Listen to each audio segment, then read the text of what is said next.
Here's another one. Mark, I enjoyed your millennial discussion today. When some of your callers were talking about the school environment being oppressive for boys, I couldn't agree more. Most child psychologists will advise the school environment is not set up for boys.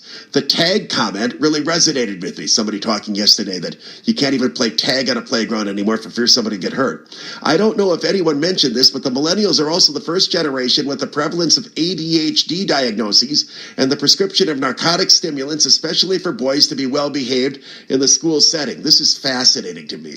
Could these guys all be the way they are because we've been pounding Ritalin into their system to turn their behaviors into passiveness? I don't know the answer, but this woman's raising this. She said, I wonder if there's been a long-term psychological impact to these individuals as a result of the medications they were on as children, and we are just now encountering the long-term consequences of these medications for the first time.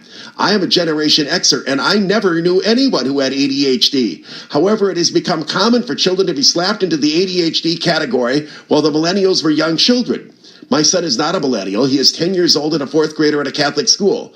Boys are reprimanded for being boys in school. Boys aren't even allowed to release their energy during recess by playing with other boys the way most boys enjoy playing.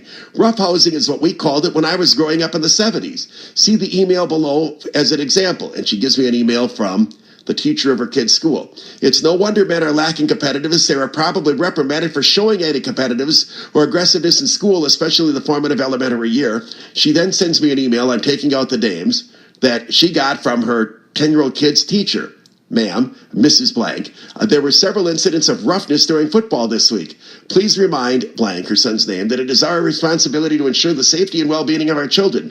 We want our boys to enjoy this time of activity with their classmates, but they must practice good sportsmanship and fair play.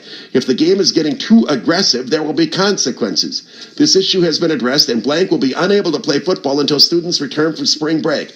If there are further incidents, more severe consequences will be necessary. I wonder what the kid did while playing football.